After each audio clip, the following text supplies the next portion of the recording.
Hey, what's up? Welcome back to another edition of the Mandatory Live Fight Preview Show. We've got a great one for you this time because, of course, Canelo Alvarez back in the ring against Bryan's fellow Puerto Rican, Edgar Berlanga. So, Mexico versus Puerto Rico, one of the best rivalries of all time. We are going to be breaking down the whole entire fight. We're also kind of gonna go through the card as well.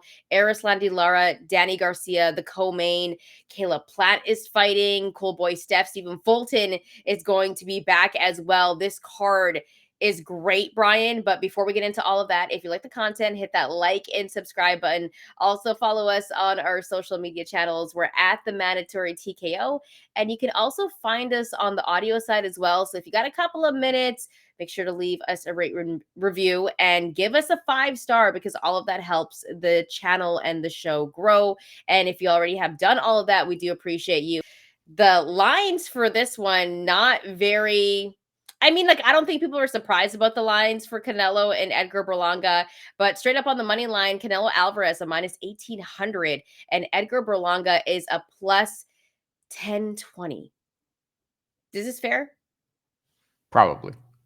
Yeah, I think Canelo could possibly even be a bigger favorite, but let's get right into it, Brian. Your thoughts on how this fight is going to go, and does Edgar Berlanga actually have a chance at winning? I'm gonna answer the first part first, just because like that requires a little bit, not much though. I think with this card, I mean with this the main event on this card, that listen, usually I'd be the one saying Canelo Alvarez minus 1800. That's too much. This is boxing. Anything could happen. Yada yada yada. All those things could still be true, but how is he gonna lose this fight?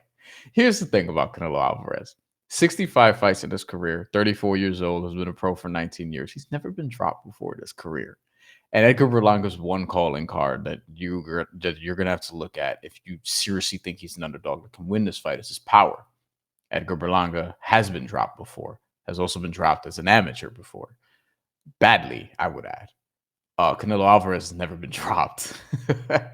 Like at the times we've seen him get rocked, he just kind of whips his head back and then he just continues to fight and move forward. I just think with Canelo Alvarez, he is one of the best pound for pound in the world and has been for, I checked this, actually 11 or so years he's been on the pound for pound list. Uh Basically since before the Floyd Mayweather fight, which is how he ended up getting that fight to begin with at the time he got it. And from then, obviously, we know historically he's gotten better. Do I give Edgar Berlanga a chance? I mean, you have to give a 1% chance at least because this is boxing. At the end of the day, he does have power. It's just like, other than just catching somebody, right? There are things you have to do to catch somebody. You have to set traps. You have to be effective defensively. You have to be able to counter. You have to be able to fight off the back foot, especially if you're, longer fighter in this case, which he is. You're going to want to use your range, your reach advantage. But is he going to be able to do those things against Canelo Alvarez, who, despite being 5'8", maybe 5'8", we've seen him outbox taller opponent after taller opponent after taller opponent, longer opponent after longer opponent after longer opponent, because he's able to get in and out of range so succinctly. He's great defensively. He's just an epic body puncher, which is part of how he closes that gap as well. Like, Edgar Berlanga is going to be tested in a way that he's never been tested before. That's the obvious. And I have a couple of bets. We'll get to it, but I have a couple of bets that I've already placed on this fight in the Action Network app. Yeah, I think I thought you were going to break down the fight first and then go into the answer of if Edgar Berlanga has a Do we need chance. to? But I think, I mean, I mean, yeah, I kind of did, but I just, I mean, I don't know. I'm struggling with this one. I gotta be oh man, honest. I didn't think you would say that with those Puerto Rican boxing gloves in the back. Well, I told you this doesn't count. All It right, does count. It on my counts. YouTube channel, I have a video there, which is basically tying in Mexico and Puerto Rican boxing history and the fights that really sort of highlight that era and what actually makes that rivalry that rivalry. This is not that, because all those fights are pretty much 50-50 fights. And let's start there for me at least. This is not even close to a 70-30 fight. I would probably say it's like an 85-15 fight. And I only say that, and it's not a diss to Edgar Berlanga. It's just the fact that Canelo is so experienced.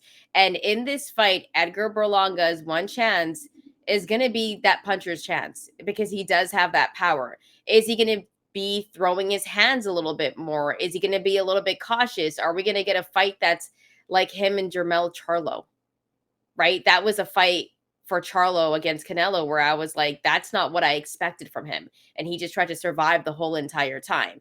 Now, I think that's the biggest question heading into this one. I thought that Edgar Berlanga has improved from Jason Quigley, from McCrory.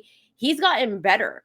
But is he on the level of Canelo? Not even close. This is such a lopsided fight that it's unfair to Edgar Berlanga, but he can only gain off of this. So there are some pros in this as well for him because after this, I mean, I think Edgar Berlanga, if he puts on a pretty good fight, he's going to get whatever he kind of wants after if he's able to survive longer than people think. And we are going to get into our bets. We're going to get into your comments. But I think the star power Edgar Berlanga has. He has the star power. He brings out the rappers. He's friends with Fat Joe. Like we've seen all this, right? The way he carries himself like a superstar. And I think he has that going for him. And I think Edgar Berlanga is good for boxing, to be honest with you. I think he's a guy that's captivating and he has all of those attributes. And the fact that he went on that crazy knockout streak really put some hype on him. And then he didn't have a knockout for quite some time and we were waiting for it. But he's looked better in his last two fights. And he's wanted this Canelo fight. There were rumors that he was going to get it last year. And everybody was like, I don't know if he's ready, but he's getting it.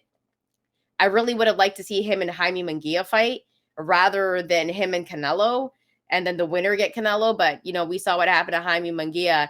But Edgar Berlanga does have a chance, but he's not skilled like Canelo. It's just his power. That is his one chance. So he's got to let his hands go. But the big question is he going to, or is he going to be more cautious? So I'm more curious into seeing what kind of Edgar Berlanga we see in the ring. And he's been talking all week about how his skill is a little bit underrated. But when you're fighting in Canelo, that's different, right? Canelo's going to get to the body. Canelo's going to move around. Canelo's a great counter puncher. And I think Canelo's going to be able to break him apart later on in the fight. So, you know, I said, how is this fight going to go? How am I betting? And I'm kind of already telling you how I think this fight is going to go. I think Canelo Alvarez is going to impose his will. He's too smart. The IQ is too high. He's going to get to the body. He's going to counterpunch the hell out of Edgar Berlanga. And I don't know if Edgar Berlanga, how much respect he's going to give Canelo in the ring.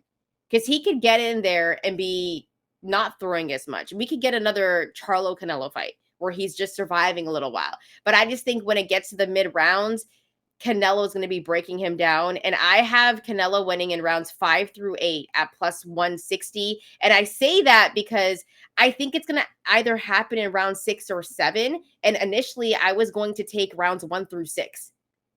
But I think Canelo, I think he's going to, you know, get into a rhythm. Like how he did with Jaime Munguia. And I have rounds 5 through 8. And listen, when you're fighting a Canelo Alvarez, like Bryan said earlier, one of the greatest of this generation. He's been like pound for pound on that list forever. At one point, he was pound for pound number 1. I don't think you could deny that. Jesus is going to hate me saying that. He's still on my top 5 for pound on the list. But Edgar Berlanga, unless he's going to knock out Canelo Alvarez, and listen, there's good odds for that because that's the only way he's going to win. He's not going to beat him on the card. So if you're like riding for Edgar Berlanga, you're like, you know what? He's going to win. Bet on that knockout. Because that's where the value would be if you're riding with him. But Edgar Berlanga, to me, he has to knock him out to win.